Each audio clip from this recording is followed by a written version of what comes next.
common artist dilemma is keeping track of your pieces as you're working on them. And for me, throughout the year, I need a system that works where I can see the pieces, because out of sight, out of mind really is a dilemma. So once they get put away, but I am still working on launching and marketing and all that, it's not very conducive to have it hidden away where I can't see it. So I really like a system like this, an art rack system where you can dry art pieces on it, of course. But for me, I like to use that as a visual reminder and a visual organizer for what I have going, what I have just finished, and what I should do next. Another thing to consider with this type of organization system and its exposure to sunlight, you really should consider if there will be direct sunlight hitting your artwork. And what I did with this window here, I chose to do, I was looking for the box, but I don't have it anymore.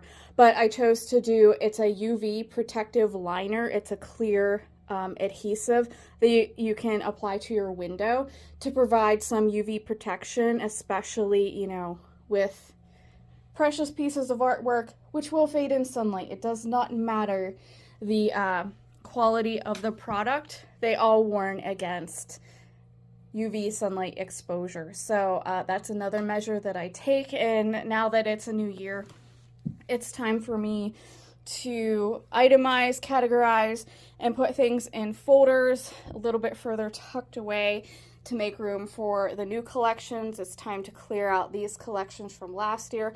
It was an incredible year for creation, but it's time to get those packed away and to onto new things.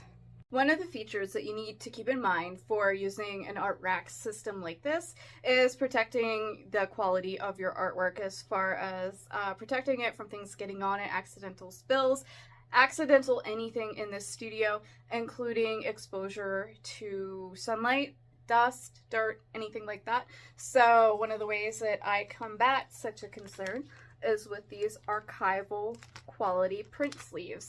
They are for prints, but you can, put fine artwork in them. They come in various sizes, and I use them quite often.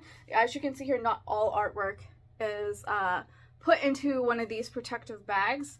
Like this one has not made it in yet, but it's because if I'm still working on a piece, if I'm still digitalizing or doing anything that would infringe upon quality of scanning or getting that image digitalized, I hold off on it.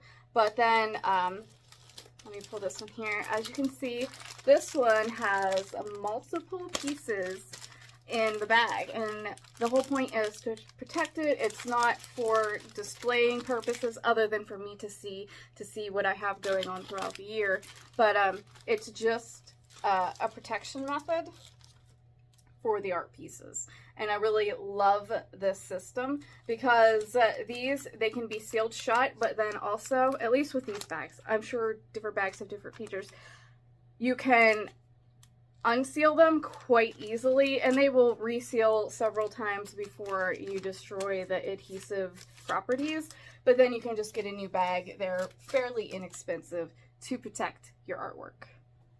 Then keep an eye out for these art racks, because apparently they're a pretty hot thing to find at yard sales and out thrifting and things.